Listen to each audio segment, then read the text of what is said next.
All right, good afternoon, everyone. Welcome to Regulations Right After Lunch.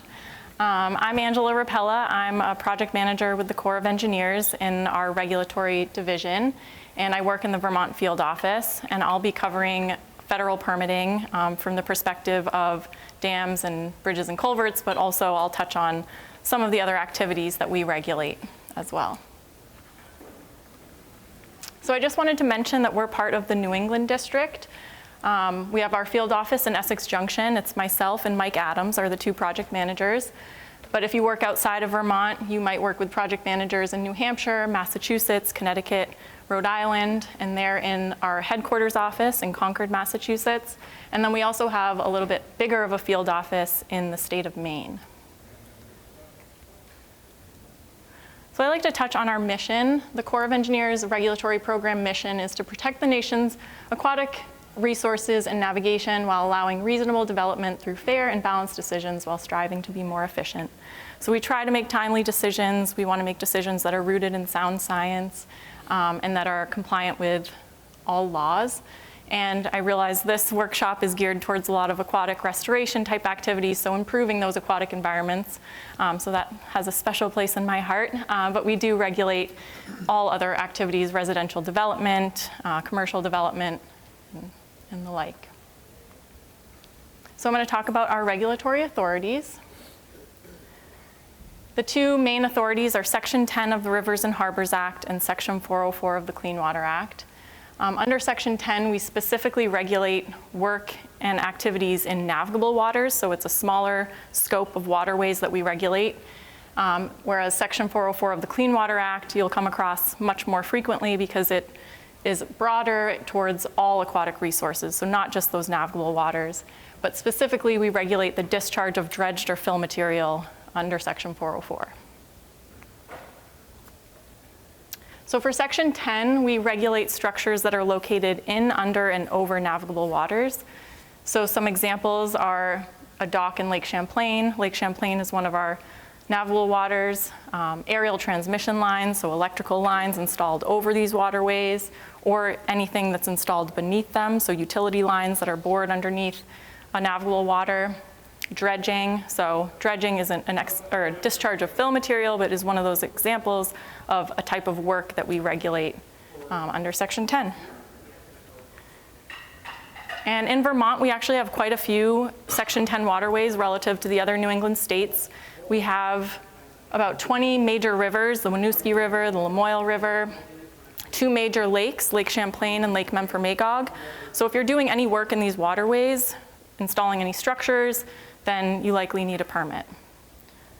And I'll mention too that these waterways were designated a long time ago by Congress based on foreign and interstate commerce. So some of them, like in the Northeast Kingdom, it was based on log drives historically. But once they get on this list, they remain on the list unless Congress delists them. So up in the Northeast Kingdom, some of those rivers are pretty bony. You wouldn't really even be able to get a canoe down them, but they are considered those Section 10 navigable waters.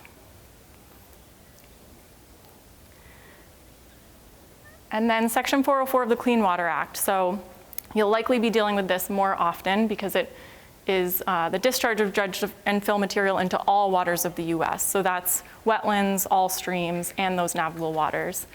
The discharge of fill material is defined as replacing any portion of a water of the US with dry land or changing the bottom elevation of a portion of the water of the US. So pictured here, an example, bank stabilization. If you're installing fill into the stream channel in our jurisdiction, that would require a permit under Section 404. Grade control structures across stream channels, wetland and stream crossings, stream enhancement activities, so we're getting a lot more applications for beaver dam analogs and post-assisted log structures. Those are installed in the waterway, and then they have the effect of fill by building up that sediment behind those structures, so it changes the bottom elevation. So some of these are examples of, sorry if I keep, can you hear me okay if I, okay. These are some examples of permanent fill. But we also regulate temporary fill. So excavation and side casting into a water of the US, so trenching across a stream channel to say install a utility or through a wetland, that side cast material and then backfilling is regulated under 404. Temporary access roads, so Roy mentioned getting up into the impoundment, installing construction roads. They can have a large impact, but that's what's occurring here. It's a temporary access road. And then cofferdams, so when you're replacing a bridge or a culvert, when you block off the stream channel, install sandbags or jersey barriers, you're replacing that area with dry land, pumping the stream around. That's considered temporary fill. And it can also include grading on site. So if you're pushing material around within the wetland, that would be regulated as well. You may have heard of the changing regulations or changing jurisdiction over the last several years. We've redefined waters of the US a few times, but these categories have remained pretty steady. How they're defined has changed a bit, but traditional navigable waters, territorial seas, interstate waters, impoundments, tributaries, adjacent wetlands, and additional waters. The way we define wetlands is they're delineated using the core manual and the North Central Northeast Regional Supplement. So having hydrology, hydrophytic vegetation, and hydric soils. We assume that we have jurisdiction typically over all waters and wetlands unless we do what's called an approved jurisdictional determination. That requires us to do a site visit, document whether the wetland or waterway meets any of those categories that was on the previous slide, and that's the only way that we can declare something's not jurisdictional. So in the absence of that, we typically just assume that wetlands and waterways are jurisdictional and go through the permitting process, since it's just faster and simpler to do it that way. And then I wanted to point out some differences between the core and the state program. So we don't regulate an upland buffer zone, we just regulate that discharge of fill material within the wetlands themselves. And then we also don't have a classification system, so we don't designate class 1, 2, and 3 wetlands. Another important feature for our jurisdiction is the ordinary high water mark. It's not that low flow and it's not that really high flood flow. It's the ordinary or average high flow that's seen typically. And it's based off of physical characteristics, so we don't correlate it necessarily with a specific flow regime.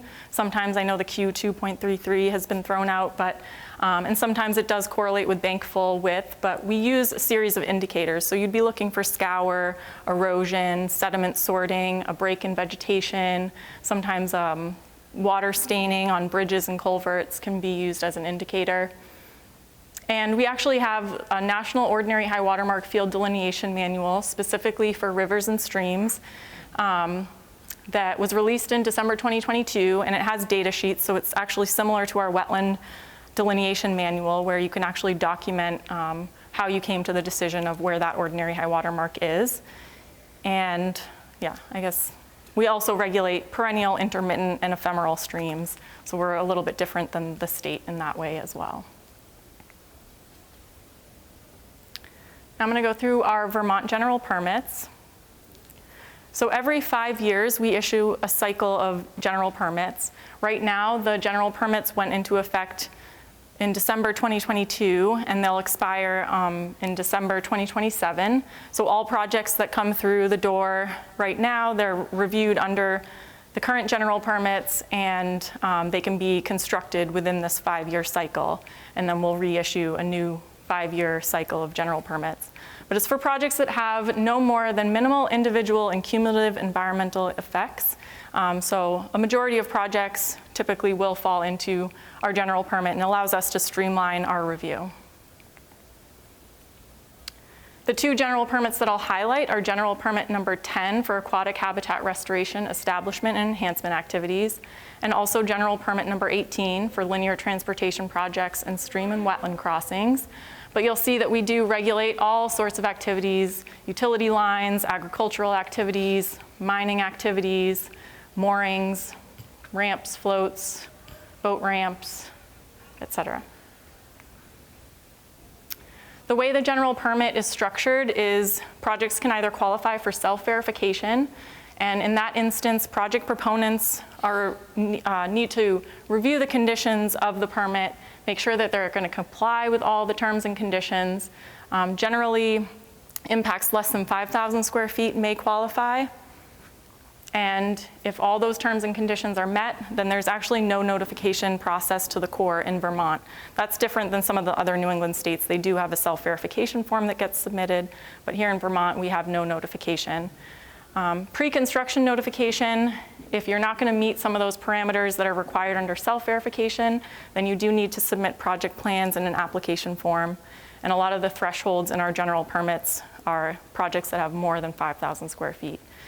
And you won't typically come across individual permit projects. They're much less common, but projects that have more than an acre of impact. And the caveat there is for stream enhancement and restoration activities, we don't have an acre cap on the impact amount because overall they're resulting in typically improvements to the aquatic environment, so they do fall under our general permit. And this is what the general permit looks like. At the top, it gives a description of what activities can qualify. And then it's broken into the two categories for what can be eligible for self-verification. And again, typically there's that 5,000 square foot threshold. And then dam removals do require pre-construction notification. This is general permit number 18. Under self-verification, we highlight that you need to comply with general condition number 20. And that gives a lot of the design criteria for designing culverts and bridges, but not to be confused with, you do need to comply with all the general conditions, not just that one. One of the reasons why people tend to apply for pre-construction notification, even if they otherwise meet the terms for self-verification, is that it opens up the time of year restriction. You would need to comply with the state requirements, but if we don't special condition the time of year, then the in-stream work can occur any time of year if you go through that pre-construction notification process. And then I mentioned that there's up to 5,000 square feet of impact that's allowed under self-verification, but it doesn't mean that you can just impact 5,000 square feet. You still need to go through avoidance, minimization, and potentially mitigation to qualify for the general permit. So for avoiding impacts, if you're replacing a bridge or a culvert and you have wetland on one side and upland on the other side, then, and you need a temporary access road, then you should be constructing that access road on the upland side rather than through the wetland. For minimization of impacts, say your roadway width can be reduced, you should be narrowing your roadway width to minimize impacts to aquatic resources. General condition number 20, for self-verification, one of the important requirements for stream crossings is that they need to be embedded in order to qualify for self-verification. Also, in-stream work needs to happen between July 1st and October 1st. They need to be properly sized to preserve hydraulic and ecological connectivity on either side of the crossing. And there are more details in the general permits themselves. To apply for pre-construction notification, we have an application form, but we actually have this regulatory request system that's under development where you're going to be able to submit applications online, which will be really nice. Project plans showing the jurisdictional limits, so outlining where that ordinary high water mark is and wetlands. Making sure you quantify the impacts to those aquatic resources and show them on the plans. If you have wetlands, then we want wetland delineation data sheets typically. All your site information, surveys, and reports that you've completed. Threatened and endangered species information, historic properties information, and photos are really helpful. And then I just have the caveat here, we're trying to be better about when we receive applications, we review them for completeness. When we request additional information, if we don't receive that within 30 days, then we typically are closing the file, but we can reopen it once the information is received. This is the regulatory request system. It's designed to be really user-friendly. You can go to this website now. You can get information about mitigation, our jurisdiction. You can actually track requests that you submit to us so you can see which project manager it was assigned to and what stage in the review process we're at. You can report violations. Right now you can't apply for a permit, but that will be coming soon. And then I circled here, you can actually request pre-application meetings, and we really encourage that because for dam removals and more complex projects, it's really helpful to get regulators out in the field looking at things and working through those challenges early on. Some considerations for bridges and culverts and dam removals. So you delineate your wetlands and waterways and determine how they'll be impacted, working through that avoidance and minimization hierarchy. Determine how your site's going to be accessed. You're wanting to quantify and qualify any impounded sediments and how they'll be managed. We look for, and we really rely on you as engineers to give us that information and justification for how the sediment's going to be managed. So a lot of the dam removals are a combination of allowing some sediment to potentially passively mobilize downstream and then some to be excavated. And if it is excavated, then we need to know up front where that disposal site is and make sure that it's not in a water of the US or an area that's archaeologically sensitive. We want you anticipating channel adjustments, if grade controls are needed, where those would be installed, considering any head cuts and other tributaries. So a lot of impoundments might have tributaries feeding into them, and will those areas potentially be impacted after the dam's removed? Looking at where utilities are located, dry hydrants, water and sewer lines. We want you anticipating a construction sequence and working through dewatering plans and erosion and sedimentation plans and showing us where those temporary impacts and potential permanent impacts are. I know phased dam removal has come up on some projects, but that potentially could be a way to avoid and minimize impacts by phasing dam removal over years. And then for bridges and culverts, working through the hydraulic analysis to show that the new structure is properly sized. Some additional consideration for other federal laws. Reviewing the area and determining whether the structure is historic, your access, staging, disposal areas, are those archaeologically sensitive? Will the project impact threatened and endangered species? So looking at any tree clearing that might be associated with the project, that's a big one for the northern long-eared bat and the Indiana bat. And then during and post-construction, depending on the complexity of projects, daily and weekly construction reports can be really helpful. We understand that sometimes changes do come up in the field, so we'll work through those in advance, but then ultimately might ask for some as-built plans. And then post-construction monitoring may be required as well, depending on the size of the project. I wanted to point out that communication is really important. This is an excerpt from our general permit authorization letters that basically communicates that if changes come up, they need to be approved by us before they take place. So we try to be pretty available and responsive during construction to work through those changes. If there's changes to access, staging, and disposal areas, we need to go through the proper communications to make sure that we're working with the State Historic Preservation Office if needed. If you're altering the location of grade controls or habitat features within the area, just communicating those up front, and usually we can pretty simply approve them, but sometimes they do need to be coordinated with other agencies. If there's additional bank stabilization that's needed, any changes to the dewatering plan or temporary fill that's been proposed, and basically just any changes to the fill areas should be communicated. I'm going to touch on a couple related laws in more detail. So whenever a federal agency either issues a permit or funds a project, we need to ensure compliance with all other federal laws. So that includes the National Environmental Policy Act, the Wild and Scenic Rivers Act. If you're working in the Trout River and portions of the Missisquoi River specifically, those are designated wild and scenic. So our general condition outlines that we do need to coordinate with the National Park Service on any impacts to those waterways. And then I'm going to get into some more detail about National Historic Preservation Act and the Endangered Species Act. Sometimes these processes can cause some delay in our permitting process, so they're important to identify up front.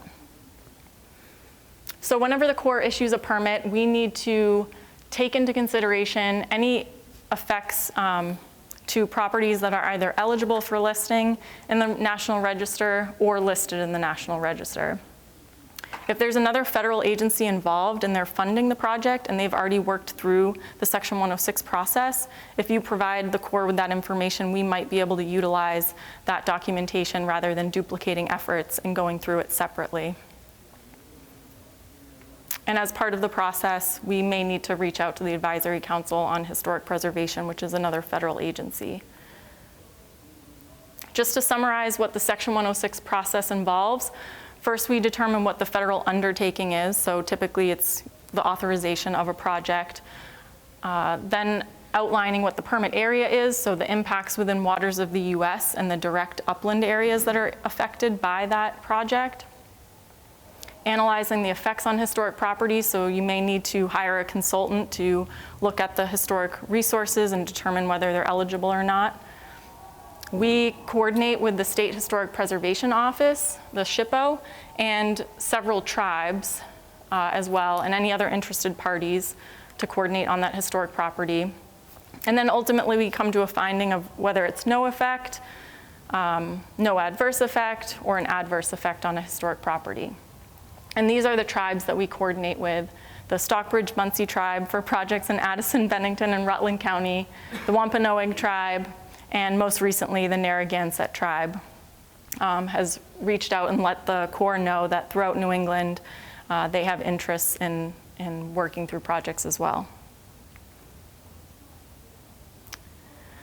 So if you do have an adverse effect on a historic property, what happens? So we usually work through a memorandum of agreement with the SHPO's office and sometimes the tribes, and then the applicant. We all work through the memorandum of agreement, and then it's a signed document that outlines stipulations and mitigation requirements. Some of the stipulations that are pretty common in these MOAs are avoidance of impacts to archaeological areas, so maybe cordoning off parts of a project so that the contractor doesn't impact them.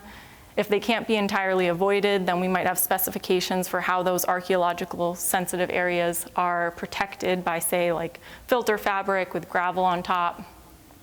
Interpretive panels are pretty common that the SHPO's office requests, and those are put on site and give historical context of the historic property that was once there.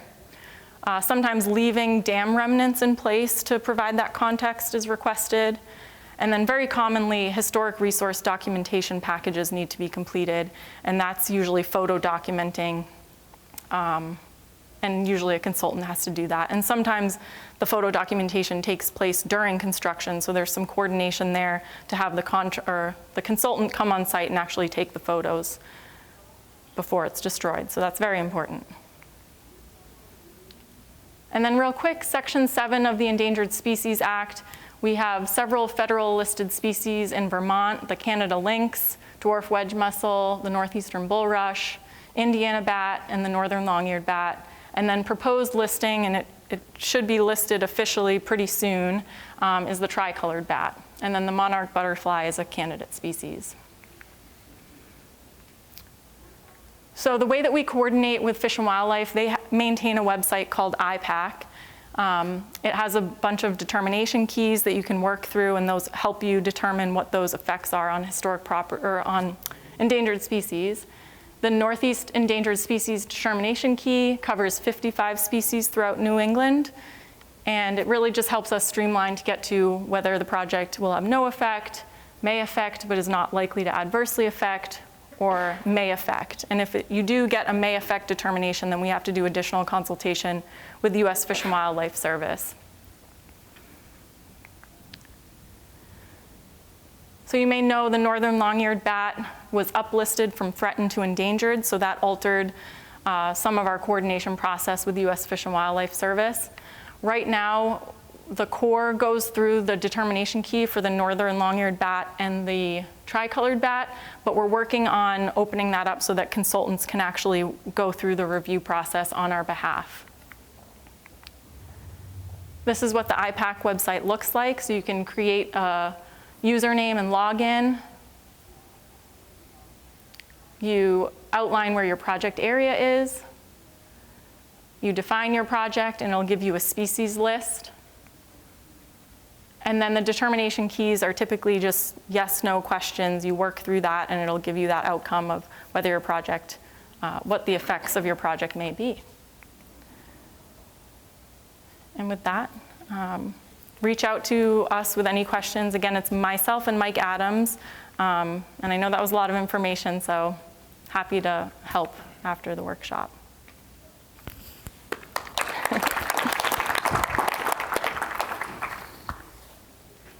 Okay, so I'm Josh Carvajal. I work with Vermont DEC Rivers Program. I'm a river management engineer, and I'm going to talk about state permitting for culvert and dam removal projects.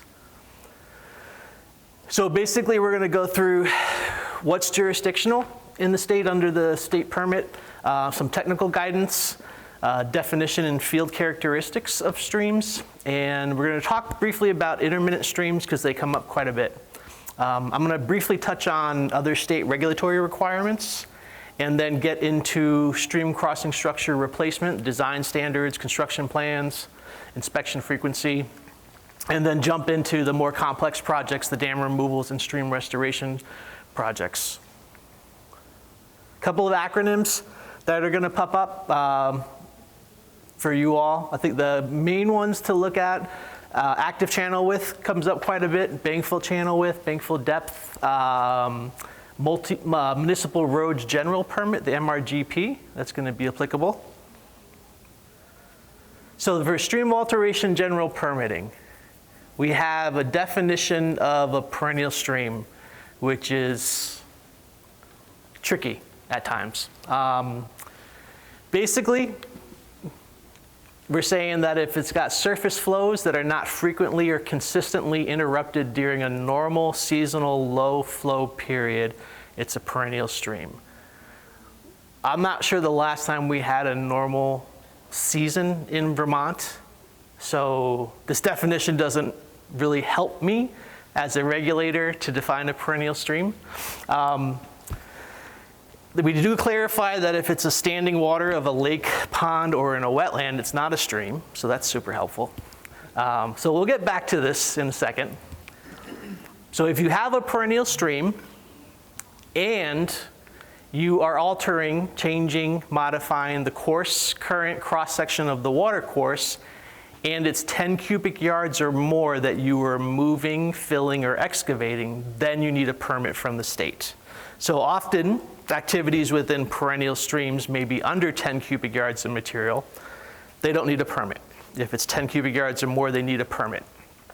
Key words to look at, that movement, fill, excavation, we double count. So basically, if you have like a bank stabilization project that is 5 cubic yards that you need to remove before you put stone fill on that bank, we're going to count both volumes. So it's not just what you're placing, it's what you're removing and what you're placing.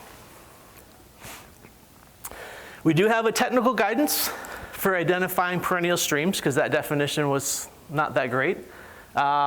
This kind of gets into not a great description of a perennial stream either. We do clarify again that it's not the wetlands, lakes, and ponds, standing water. And what I tell people is that you as engineers or project sponsors don't need to determine what a perennial stream is. That's what the river management engineers do, so you can always call us out there. There's layers on the Vermont Natural Resource Atlas that show blue lines. There's the USGS stream stats which show blue lines. Those may or may not be perennial streams. So it's really going to be based on the field visit. Couple of characteristics. The way this is worded is that a perennial stream may be characterized by any of the following.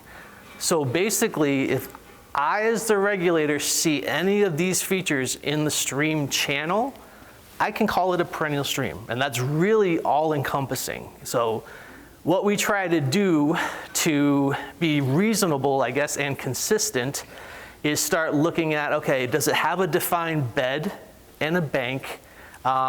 Is it transporting sediment? And are there aquatic organisms? This number comes up, that 0.25 square miles and larger. I've seen streams, especially in the mountain zones of the Green Mountains, or sorry, the ski resort areas of the Green Mountains, where we get a lot of alpine wetland complexes, very small watersheds, and we have great trout populations in those streams because there's consistent flow of cool groundwater going into the channel. So having a numeric cutoff for when a stream is perennial or not does not really go a long way in my mind. Okay, so if we're going to simplify for this conversation, that perennial stream is going to be a channel that doesn't frequently or consistently dry up and has aquatic organisms, it could be looking like anything. So that's important to know. And I'm going to jump into what's not a perennial stream really quick for you all. So intermittent stream channels do flow part of the year. And this became really, in my mind, more important the past couple of years, 5 years or so, because the Municipal Roads General Permit, which is a stormwater permit program for all municipalities in Vermont, it regulates these intermittent streams. So for me as a river management engineer who's focused on what actually is a perennial stream, I don't feel I need to second guess my decision as much because there are standards for intermittent stream crossings, which I'm going to discuss in a minute. So to me, this has been a very helpful program and kind of takes off that pressure of, whether this is a perennial stream or not. Do we have an inch less rainfall this year? Did we not have as much snow cover and stuff like that? So there are standards for intermittent stream crossings. And again, if it's intermittent, it's under the MRGP and not the Stream Alt General Permit. So for intermittent stream crossings, we run into active channel width, which is at approximately 75% of bankful channel width. It kind of corresponds with that ordinary high water mark that Angelo was talking about because it is a scour line along the bank. And what we're looking at is not that top of bank change up here for bankful, we're looking at that scour line down below. And just like bankful width, active channel width is going to vary on any segment of stream that you measure, right? And what we're doing as a regulator, I go out, take a couple measurements, then give an average through that. So similar design criteria for intermittent stream crossings as what we'll discuss for permanent stream crossings. But basically we're running into, okay, these older culverts are likely undersized for that intermittent stream crossing, and it's caused a perch at the end, so you have water dropping down, and it's probably not matching that long bed slope. So the requirements under the Municipal Roads General Permit are to match that equilibrium slope, to actually embed the structure 20 to 30% of the rise. Typically it's going to be about a foot and a half that embedment occurs, because these are smaller streams, smaller pipes. And the no infill of the A&R E stone, which I'll get into in a little bit. Right, so what we're expecting with that embedment is that over time, that stream will transport sediment into the structure and you will have that accumulation within the structure of that sediment.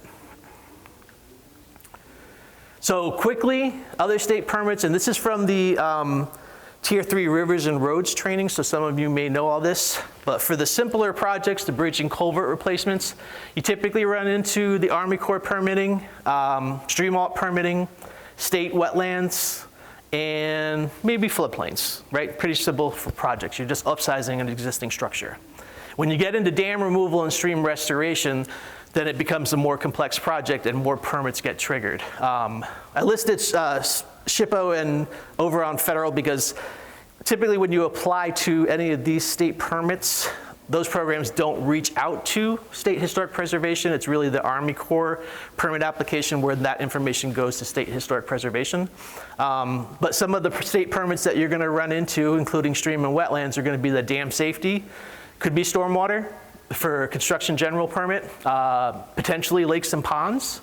There's the FHARC, the FARC, Flood Hazard Area River Corridor General Permit, maybe Act 250, and at the municipal level, if it's in a mapped floodplain, it's going to be under the NFIP, so those local flood hazard area regulations and or local zoning. So with stream alt permitting, culverts and bridges are going to be considered a low-risk project. So those are typically going to be processed as a registration, which is you setting in the form, the application form, the plans, and you get coverage within a couple of weeks. There's no posting to the environmental notice bulletin, which is the ENB. It's basically where the DEC puts all of our applications that come in to let the public know that we are processing that and issuing a permit. Higher risk projects get processed as applications, and there's a 14-day public notice period. That's typically going to be your dam removal projects because they are a little bit more complex. State wetland permitting. Most culvert bridge projects are going to be under that allowed use, depending on the amount of impact. So if you picture a road going through a wetland complex and a stream crossing that road, you're going to have both stream and wetland impacts, right? So a one-time expansion of that road prism up to 250 square feet is going to be an allowed use under the state wetland permitting program. If you need to go a little bit higher with your impacts, potentially have a temporary road to direct traffic around the site, then it may be that non-reporting general permit. And then for municipal bylaws, under the NFIP, we get into that special flood hazard area, which upsizing a culvert or a bridge, if it's within a mapped floodplain, may or may not trigger additional review. You could have to do an H&H study. You may have to prove a no rise. It's going to be depending upon how that area is mapped. So other state permits that may get triggered, and these are primarily going to be dam removal and stream restoration projects, is dam safety. So if you have a regulated dam and it's jurisdictional under the dam safety program, the removal of that dam structure is just jurisdictional under dam safety. If you are doing channel restoration upstream or downstream of the footprint of that dam, that's when it gets kicked into also requiring stream alteration permitting. That's been a more recent change as the programs have been collaborating more on these projects. But often you used to be able to get a dam safety order, do stream restoration, not get stream alteration permitting. That's no longer the case. Stormwater, this has maybe come up on one dam removal project that I worked on. So if you picture an impoundment, that is like what we consider the stream, okay? So once you draw down the water, remove the dam, that area now is dry, is no longer the stream because we have a restored stream channel, but potentially your work on that project could be triggering the construction general permit if it's an acre or more of disturbance outside of that inundation area. So we consider like the 2-year flood inundation limits of what a stream would be behind an impoundment. Anything outside of that is going to be considered towards that acreage for the construction general permit, which could be calculating haul roads, fill sites, staging areas, anything that becomes like exposed soil or is clearing, grubbing of vegetated areas. Lakes and ponds. This hasn't come up on any projects that I've worked on. One thing to note, if it's dam safety jurisdictional, then it is exempt under lakes and ponds. It can't be jurisdiction for both programs. So it's either lakes and ponds jurisdictional or it's dam safety jurisdictional. And it's not every impoundment that's considered a lake or a pond. They have their own rules or criteria to follow in order to determine that. They do have jurisdiction over FERC hydroelectric dams too. The two typical permits for lakes and ponds is that lake encroachment and then shoreline protection, which really hasn't come up on dam removal projects. Shoreline protection is really removal of vegetation along the shoreline of the lake and creating new impervious surfaces, which most dam removal projects, we aren't doing that. Flood hazard area river corridor general permit, that FARC GP, that's for activities that are that are exempt from municipal regulations. Typically that's like a state-owned and operated institution or facility. This came up on a project because VTrans owned a dam and they were looking at doing a removal. They'll be falling under this permit in addition to dam safety and stream alteration because VTrans's activities are exempt from municipal regulations. So VTrans, state transportation projects, are under Title 19 in state statute. That's basically stating that the Agency of Natural Resources is going to consult with ANR on a stream crossing. what that runs into is that we don't actually issue them a permit for their work. We give them authorizations, but for the most part, they are satisfying the same standards that a private applicant or a municipality would do for meeting stream halt standards. Natural Resources Board, Act 250, that hasn't really come up on any projects, but the information's there if you're interested. So, typically, those projects that we talked about, culvert replacement, bridge replacement, dam removal and stream restoration, falls under the Stream Halt General Permit. When you cannot comply with standards, you have to get an individual permit. And there's really a couple of reasons why this would happen, and this doesn't happen very often, but one of them is going to be if you can't match that channel width, that bankful width, or the 4 times the bankful depth for a sizing, then you're going to need to get an individual permit. So you're basically installing an undersized structure on a stream that doesn't comply with current standards, and that typically only comes up in certain settings. So like that urban setting where you have unmovable public infrastructure or homes or buildings next to the stream channel.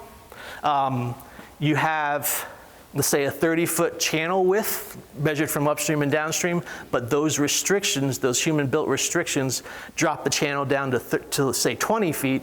Having a bankful width structure that kind of flares the stream out and then puts it back in isn't really going to do much. So that would be an individual permit process. And then the other reason that you would be getting an individual permit is if you're in a stream setting with sediment transport dominated stream with a very high volume of coarse bed load. So the stream's transporting a ton of sediment and you tend to have an over widened channel that may not match what you see upstream in different reaches, then you may have a smaller structure in that location.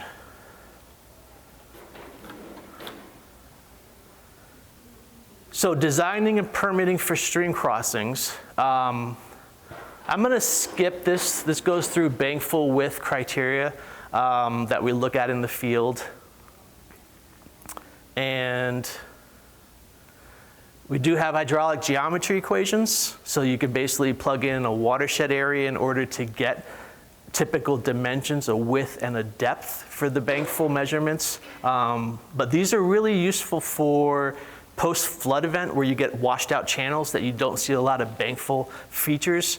So typically, you know, as the regulator, I'm gonna go out, do a field visit, take measurements of bankful. If I'm not seeing, you know, bankful characteristics because of flood damage, then I can utilize the hydraulic geometry equations in order to say, okay, this should be a 20-foot channel about 1.5 feet deep.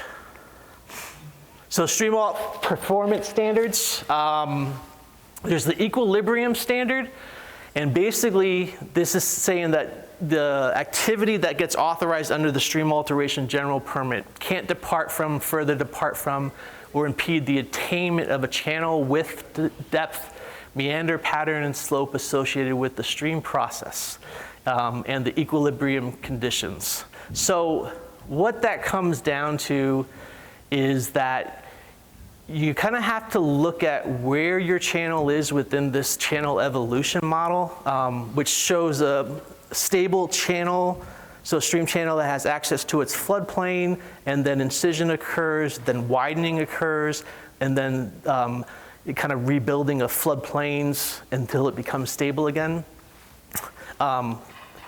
Kind of figure out where you are within that and then design your project based on that. So an example would be, and this comes up a lot because we do have quite a few incised stream channels in Vermont, is that you may have a very entrenched, narrow, deep stream that bankful width calculated from the hydraulic geometry equations doesn't match up to.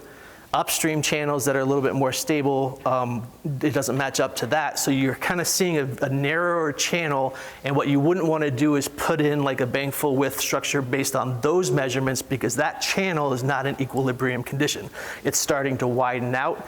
It's going to be down cutting. It's going to be transporting a lot more sediment. So then in that situation, you know, you'd probably be upsizing that structure from the actual bankful width that you see.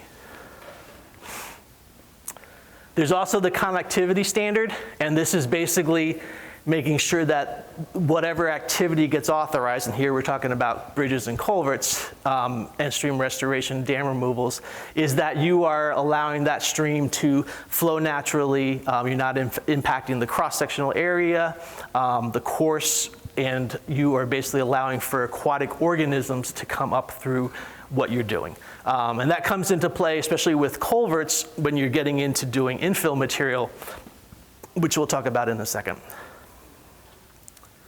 So stream crossing design standards, the kind of steps are is that you meet with the river management engineer to get an idea what bank flow is going to be and any concerns related to that site. Kind of do your own hydraulic capacity standards, and you can pull peak flows from the USGS Stream Stats website. Basically click on a blue line and they'll give you peak flow events. We often use the HY8 model. It's FHWA, Federal Highway Administration approved. It's very simple for modeling culverts and bridges. We don't get into, as regulators, doing HECRAS models or any 2D models or anything like that. But we do start looking at the headwater to depth ratio and sizing E-stone at that stage.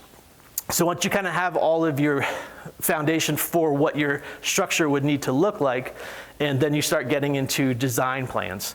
And stream alt permitting doesn't require engineered plans. We basically require what we call a sketch plan, which is just enough information to convey what the project is going to be that gets built. Materials, open areas, structure type, stuff like that. But a lot of towns do hire engineers in order to do design plans, but it's not required as part of the Stream Alt General Permit. Application submittal, very simple, 2-page form. And you gotta get the landowner's signature, submit a fee, you get authorization within typically two to 3 weeks. And then you get into construction inspections. So, how much time we got? About 7 minutes left. And then we have time for question and answers? 7 minutes in the session. 7 minutes in the session, okay. These are all on the PowerPoint that you guys were gonna get through, so I'm gonna skip through some of this. Kind of goes over through a bunch of the different things that I've been talking about.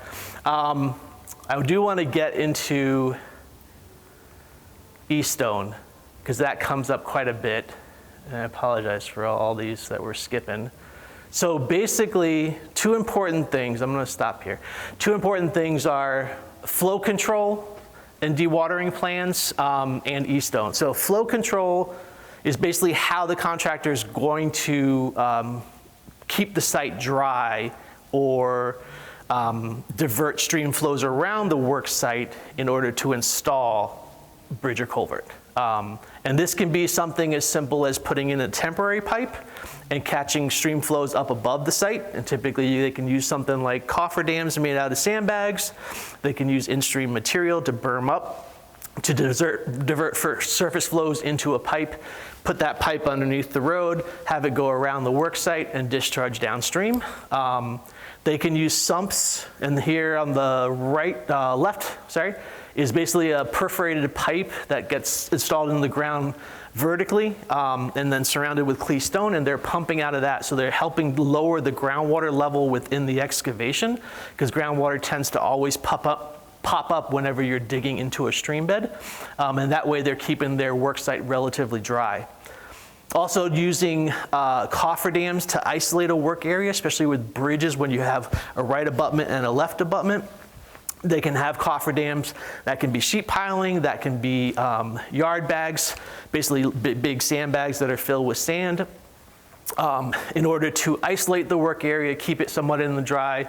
If they need to do dewatering, they can pump out of that area. Stream flows going up through this way, and they're actually doing a pump from here, and there's actually a silt bag further up over that way. So they're kind of sucking that area that's being, the water that's behind the containment, and then pumping it up over there, away from the site. So site inspections, Only thing that's required under stream alteration is a pre-construction meeting. I think the permit should actually require more, but this is what's in there right now. And this is basically before any work begins on the project. You're meeting with the river management engineer, the contractor, the design engineer, and the landowner or municipality. We're going over what the project plans say. We're talking about project sequencing. We're talking about the schedule. We're talking about the E-stone material. And what I want to do as a regulator is make sure that that contractor understands what needs to be done and how they're going to do it. So that's the purpose of that pre-construction meeting. Some recommended meetings, and these are going to change based on the complexity of a project. You know, as an inspector, and the river management engineers, we're not inspectors, we're the regulators. We're not there to enforce the conditions of either bid documents or a design plan. I'm there to make sure things look right, and I'm there to make sure that there's not discharges or excessive discharges occurring on that construction site, but I'm in no way an inspector. So you may need some elevation references to make sure that the inverts and slope of the new structure get set correctly. Again, making sure that that contractor is implementing their flow controls and modifying those flow controls, because site conditions change all the time, so they may plan for something to occur, but we may get rainfall, we may get some other activity that occurs that causes more water to come to the site. I've had projects where we've had upstream beaver dams let loose during the project, and all of a sudden we are inundated with water, and nobody knew why for the first 4 hours, because why would we think the beaver dam got let loose? Having the contractor modify their flow control is really important. You get into figuring out, okay, so if they're going to be putting in this structure, when do I need to be there? Do I need to be there to watch every single minute of them, or do I need to be there when they first put the structure in and start compaction, make sure that they're compacting correctly, making sure that they're using the appropriate materials? So that's really going to be left up to the design engineer to figure out when those critical points are. So E-stone. E-stone stands for environmental stone. I mentioned this in my other presentation. I've been working for the state for 12 years, and 6 years ago I finally realized what the E means in here. So it's basically a native material that has large boulders in it, native stream bed material, or it could be a mixture of bank run and quarry stone, or it could be a mixture of all four, right? So it's really basically stream bed material that we are putting either into a closed bottom structure, like a culvert, or to restore a stream bed like below a bridge. We have gradations of E1 all the way through E4. And basically, if you look at the specs, I'll just focus on E1. E1, 18-inch max, D50 of 12-inch, and 25% fines and 2-inch well-graded material. So that finer portion is super important, because what that does, if you picture you have large stones and medium stones and you don't have fines, when you let water into your structure on top of that E-stone, it's going to dive subsurface. So the fine portion actually helps seal that E-stone material and create that stream bed and keep surface flows where they should be on the surface. Sorry, was that intended to be rounded or angular? It's good question. So it can be a mixture of anything. Do we have it? Yeah, down here, that first note, similar size river sediment in an acceptable alternative to angular. So it doesn't need to be. There's no aesthetic component to stream alt permitting. So if it's white rock from Wallingford Quarry, which I see all over my region in Rutland County, it doesn't matter. The fish don't care, right? So I don't care. I don't care if it's white and everything else is brown. It's gonna, it's going to change over time. So it doesn't need to be angular, it doesn't need to be a certain color. It's just the sizing, that gradation, that range of material is what we're looking for, native or quarry blasted. Great question. So typically that E-stone will likely be underneath the culvert that's already there. So excavating out that material, excavating out the stream bed that's getting disturbed for the project, and salvaging that's going to be really important. Often it needs to be supplemented, typically with that larger stone, because the stream bed material may be 12-inch minus, but there's an E1 material we're putting in, so you need to get up to that 18-inch max. It's often going to be boulders that they get added to that stream bed material. If you have a closed bottom, if you had a closed bottom structure, like a box culvert, the best thing to do is have the contractor get a split box where each section is 2 pieces. They lay the bottom sections. It's still open for the excavator. The excavator places all the stone into it very easily, and then they wet it down, and then they put the top on. If you're not doing those split structures, then you need to use smaller equipment. So this is like a dingo, a mini track skid steer that you can just stand on, but you got the height restrictions so that you can utilize that to load that E-stone material. And wetting it down is really important. They're basically taking that dewatering pump, hosing it down to settle all the fines. And often if you have lower slope structures, you can cofferdam each end, flood the site overnight, and then draw down that water the next day, and it sucks all those fines into the void spaces. Cut it? Okay, that's all I got for now. Thank you all.